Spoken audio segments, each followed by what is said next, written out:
Hello friends, आज हम लोग देख रहे हैं diesel mechanic topic by MCQ. तो चलिए स्टार्ट करते हैं। फर्स्ट क्वेश्चन जो कि RRB ALP CVT 2 part B के लिए बहुत बहुत ही महत्वपूर्ण है। तो फर्स्ट क्वेश्चन है, तेलीय पदार्थों की आग बुझाने के लिए फोम टाइप अग्निशामक का प्रयोग करना चाहिए। चलिए क्वेश्चन नंबर 2 देखते हैं। वेल्डिंग करते समय आंखों पर किसका प्रयोग करना चाहिए? तो राइट ऑप्शन हो जाएगा ए, चश्मा का प्रयोग करना चाहिए। देखिए, मशीन पर कार्य करते समय क्या नहीं पहनने चाहिए? ढीले कपड़े नहीं पहनने चाहिए, इससे हो सकता है दुर्घटना हो जाए आपको। इसलिए हमेशा सुटेबल वस्त्र ही पहनकर मशीन पर कार्य करें। चोट लगने पर तुरंत घायल को प्राथमिक चिकित्सा देना चाहिए। चलिए क्वेश्चन नंबर 5 देखते हैं। चलती मशीन को कभी भी हाथ से नहीं रोकना चाहिए। जिस घाव में से अत्यधिक खून बह रहा हो तो उस पर क्या करना चाहिए? दबाव देना चाहिए। दबाव देने के तुरंत कुछ देर बाद क्या होगा? ब्लड आना बंद हो जाएगा। चलिए क्वेश्चन नंबर 7 देखते हैं। जिस मशीन के विषय में हमें क्या नहीं हो, जानकारी नहीं हो, ज्ञान नहीं हो, उसे नहीं चलाना चाहिए। रात्रि को कार्य करते समय मशीन पर प्रॉपर लाइट रोशनी की उचित प्रबंध होना चाहिए। चलिए question number 9 most important question है, देखते हैं। फोम टाइप अग्निशामक में किस रसायन का प्रयोग करना चाहिए? तो ऑप्शन ए हो जाएगा Na3CO3 प्लस AlSO4। चलिए क्वेश्चन नंबर 10 देखते हैं। मशीन के कटे हुए चिप्स डैश से हटाने चाहिए, तो इसको हमेशा क्या चीज से हटाना चाहिए? ब्रूश से। चलिए, घायल की सांस रुक गई हो तो उसे क्या करना चाहिए? कृत्रिम विधि द्वारा सांस देनी चाहिए। Important question. वर्कशॉप में आग लग जाए तो तुरंत क्या करना चाहिए? स्विच को ऑफ कर देना चाहिए। चलिए क्वेश्चन नंबर 13। आंखों की सुरक्षा के लिए हमेशा गूगल्स चश्मा का प्रयोग करना चाहिए। क्वेश्चन नंबर हम लोग 14 देख रहे हैं। टूल को ग्राइंड करते समय हमेशा क्या पहनना चाहिए? तो हमेशा चश्मा पहनना चाहिए।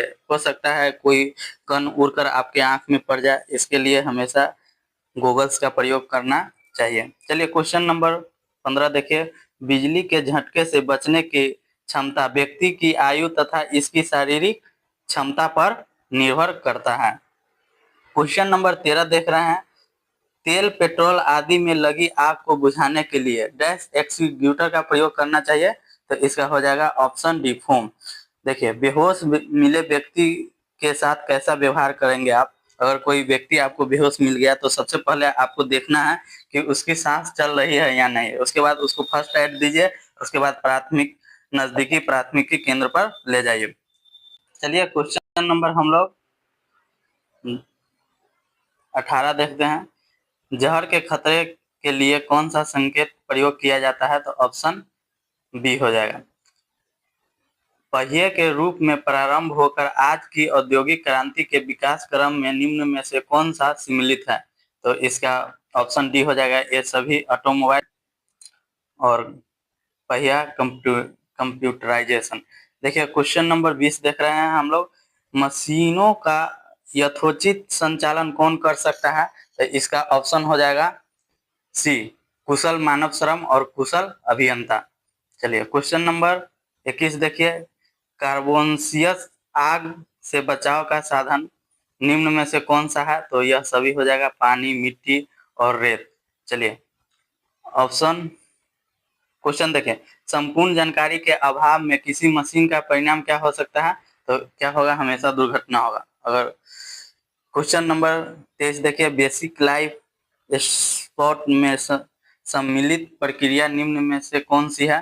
तो इसका राइट आंसर हो जाएगा सभी।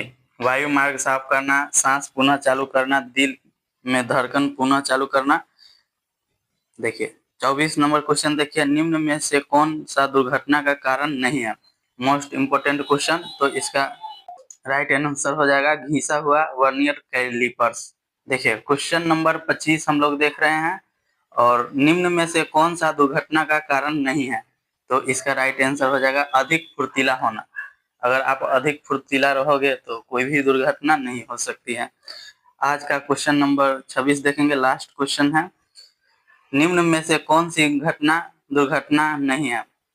मोस्ट इम्पोर्टेंट क्वेश्चन, आप लोग बताइए इसका आंसर कमेंट बॉक्स में। इसका राइट आंसर हो जाएगा बीमा कंपनी से पैसे कमाने को अपनी उंगली काट ली।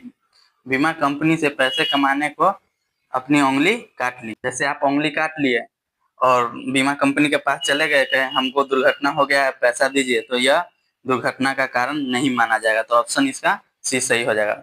फ्रेंड्स, इस चैप्टर का 1-2 लेक्चर और हम लाएंगे इम्पोर्टेंट, और इससे जितना इस चैप्टर से क्वेश्चन आएगा लगभग आपको यहाँ से पूरा हो जाएगा। तो चलिए फ्रेंड्स, मिलते हैं नेक्स्ट वीडियो में। और वीडियो अच्छा लगा हो तो वीडियो को लाइक कर दीजिए और डीजल मैकेनिक वाले स्टूडेंट के पास शेयर कर दीजिए। कर भला तो हो भला। Thank you so much. Hello friends, आज हम लोग देख रहे हैं डीजल मैकेनिक। तो चलिए आज स्टार्ट करते हैं। कुशल मानव श्रम से क्या अपेक्षित है? तो कुशल मानव श्रम ही मशीनों का यथोचित संचालन करने में सक्षम होता है। चलिए क्वेश्चन नंबर 2 देखते हैं। भार उठाने से पहले किन किन बातों का ध्यान रखना चाहिए? तो भार उठाने से पहले हमें भार को कहां से कहां ले जाना है, किस प्रकार की वस्तु को ले जाना है, किस प्रकार की सहायता की आवश्यकता होगी, भार उठाने वाले व्यक्ति की क्षमता क्या है, और वह कारण जानना जिससे भार उठाने व ले जाना मुश्किल हो रहा हो। चलिए क्वेश्चन नंबर 3 देखते हैं।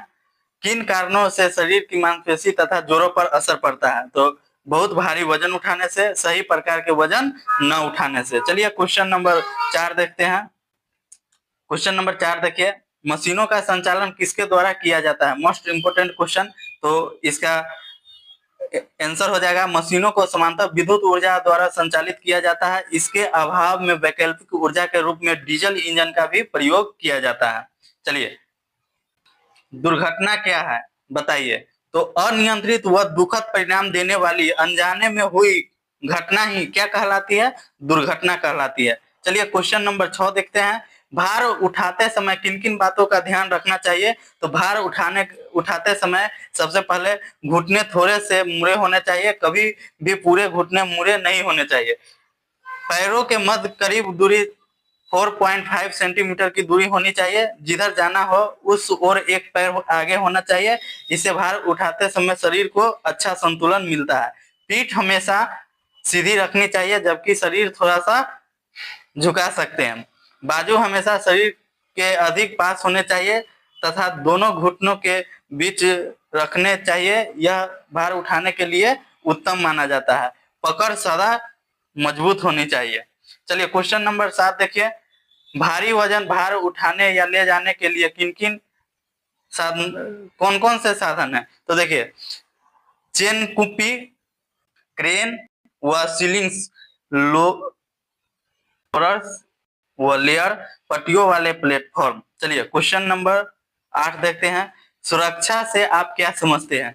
स्वयं को, कार्यशाला को व अपने साथियों को दुर्घटना से बचाने को क्या कहते हैं? हम सुरक्षा कहते हैं। चलिए क्वेश्चन नंबर 9 देखिए। संपूर्ण सुरक्षा में कौन सी सुरक्षा सन्निहित होती है? संपूर्ण सुरक्षा में अपनी रक्षा के साथ साथ मशीनों की सुरक्षा तथा कारखंड की भी सुरक्षा सन्निहित रहती है। चलिए क्वेश्चन नंबर 10 देखते हैं। कुशल मानव श्रम की क्या विशेषता है? तो कुशल मानव श्रम हमेशा सुरक्षात्मक ढंग से कार्य करता है। चलिए क्वेश्चन नंबर 11 देखिए। सुरक्षा संकेतों का क्या उपयोग होता है? विभिन्न कार्यशालाओं तथा मशीनों और स्टोरों में दीवारों पर विभिन्न निर्देश संकेत के रूप में लाए जाते हैं, जन जागरूकता के ध्येय से। चलिए क्वेश्चन नंबर 12 देखते हैं। मशीनों की सुरक्षा में कौन सी सन्निहित होती है? तो इसमें मशीन, उन पर प्रयुक्त होने वाले औजार तथा बहुत से सूक्ष्म मापी यंत्र की सुरक्षा सन्निहित होती है। देखिए क्वेश्चन 13। प्राथमिक उपचार क्या है? किसी दुर्घटना की स्थिति में यह व्यक्ति को प्रदान किया जाने वाला तत्कालिक उपचार है, जिसको हम लोग क्या बोलते हैं? First aid.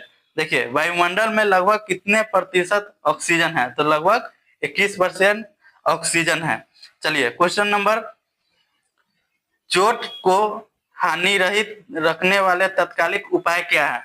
देखिए, इसका तात्कालिक उपाय चोट के परिणाम स्वरूप होने वाले रक्तस्राव को जल्दी बंद करना है।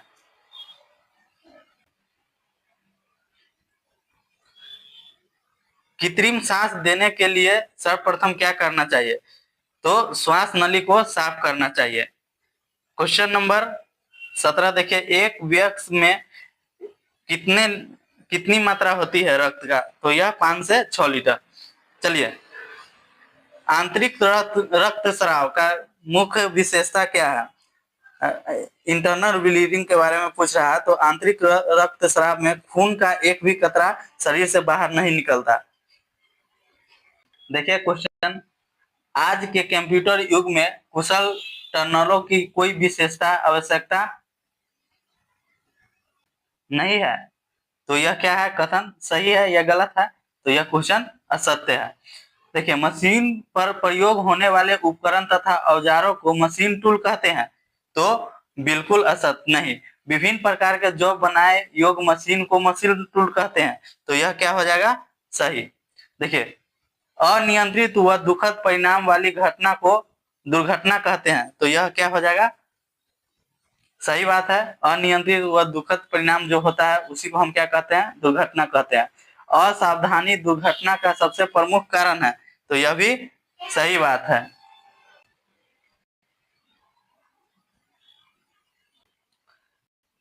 क्वेश्चन नंबर 8 क्या कह रहा है? कम से कम स्थान में अधिक से अधिक मशीन लगानी चाहिए। तो यह हो जाएगा गलत। नशा करके कारीगर अच्छा कार्य कर सकता है, अतः उसे नशा करना चाहिए। तो बिल्कुल गलत। नहीं, नशा करके मशीन को नहीं चलाना चाहिए। देखिए, अस्वस्थ होने पर कार्य नहीं करना चाहिए। तो अस्वस्थ होने पर कार्य बिल्कुल नहीं करना चाहिए। यह क्या है? सही है। दुर्घटना के संभावित स्थानों पर संकेत द्वारा निर्देश देने चाहिए। तो यह क्या हो जाएगा? सही, निर्देश देना चाहिए। कारीगर को अपनी चिंता किए बिना मशीन व जॉब की सुरक्षा करनी चाहिए। नहीं, जब तक आप अपना चिंता नहीं करिएगा, मशीन और जॉब की सुरक्षा कीजिएगा, तो हो सकता है कि आपको हानि पहुंचे। देखिए, बिना जानकारी पर अकेले कार्य न करें। यह क्या है? सही बात है। अगर आपको जानकारी है तो अकेले उस कार्य को छेड़छाड़ नहीं करना चाहिए। मशीन पर लंबे चिप्स बनाने पर उन्हें हाथ से हटा देना चाहिए। नहीं, उसे हमेशा ब्रश से साफ कीजिए, जिससे आपको हाथ में उसका कण टुकड़ा हले नहीं। चलिए, क्वेश्चन नंबर 15 देखिए, अधिक भारी सामान को उठाते समय रीढ़ व कमर को सीधा रखना चाहिए। तो यह क्या है? सही है। रीढ़ और कमर को आप सीधा रखिए। छेनी या हथौड़े के हैंड पर कोई चिकनाई प्रयोग नहीं करनी चाहिए। तो यह क्या हो जाएगा? सत्य। कोई चिकनाई प्रयोग नहीं कीजिए। इससे क्या होगा? आप कील हिलाएंगे तो हो सकता है इधर उधर पिछल जाए।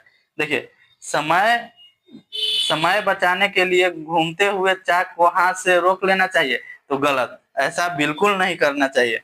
चलिए, क्वेश्चन नंबर हम लोग देख रहे हैं 19। टूल टूल पोस्ट से अधिक बाहर निकला नहीं होना चाहिए। तो यह क्या हो जाएगा? गलत, निकला होना चाहिए। चलिए, क्वेश्चन नंबर, वह साइज को होल करने के लिए पहले छोटे ड्रिल का प्रयोग करना चाहिए। बड़े साइज को होल करने के लिए क्या करना चाहिए? पहले छोटे ड्रिल का प्रयोग करना चाहिए। तो यह क्या हो जाएगा? सही। देखिए, ग्राइंड करते समय कार को देखने के लिए व्हील के सामने खड़े होकर देखना चाहिए। तो यह क्या हो जाएगा? असत, नहीं देखना चाहिए। बिना पूर्ण ज्ञान प्राप्त किए ऑपरेटर को विद्युत कनेक्शन स्वयं नहीं बनाने चाहिए। तो यह क्या हो जाएगा? सत। बिना अगर ज्ञान नहीं है तो कनेक्शन आप स्वयं नहीं कर सकते हैं। इससे हो सकता है कि आपको नुकसान पहुंचे। विद्युत मोटर या मेन स्विच आदि पर पानी नहीं फेंकना चाहिए। तो यह बिल्कुल क्या है? सत्य बात है, नहीं फेंकना चाहिए। देखिए, मशीन की सफाई व लुब्रिकेशन पर ध्यान रखने से मशीन सुरक्षित रहती है। तो यह बिल्कुल सही बात है। टाइम टाइम पर उसको सर्विसिंग देते रहिए, जिससे मशीन आपको अच्छा चलेगा। अधिक उत्पादन में गेज का प्रयोग करने से जॉब के खराब होने की संभावना कम हो जाती है। तो इसका आंसर हो जाएगा सही। उचित प्राथमिक उपचार के द्वारा दुर्घटनाग्रस्त व्यक्ति की जान बचाई जा सकती है, तो यह क्या है? सही। मूर्छित व्यक्ति को कृत्रिम सांस दिलानी चाहिए, तो यह हो जाएगा सत्य, देना चाहिए। देखिए, दबाव देने से रक्तस्राव रुक जाता है, तो बिल्कुल सही, रुक जाता है। बाह्य रक्तस्राव से ज्यादा हानिकारक अंदरूनी रक्तस्राव होता है, तो सही बात है, बाहर से ज्यादा हानिकारक अंदरूनी होता है। मुंह में हवा फूकने से पहले नाक बंद कर देनी चाहिए, तो यह क्या है? बिल्कुल सही है। तो फ्रेंड्स, कल हम एक क्वेश्चन मिस्टेक कर दिए थे, उसको देख लेते हैं। जहर से खतरे के लिए कौन सा संकेत प्रयोग किया जाता है? तो इसका ऑप्शन ए हो जाएगा। कल हम इसके बारे में, लेजर बीम के बारे में बता दिए थे, जो कि क्या है? बिल्कुल गलत है, जल्दबाजी के चक्कर में बी लगा दिए थे, लेकिन इसका क्या हो जाएगा? ऑप्शन ए हो जाएगा। यह किसका सिंबल है? तो लेजर बीम के, LACRBEAM। ठीक है, तो चलिए फ्रेंड्स, मिलते हैं नेक्स्ट वीडियो में। तब तक के लिए bye bye, take care, thank you so much video देखने के लिए।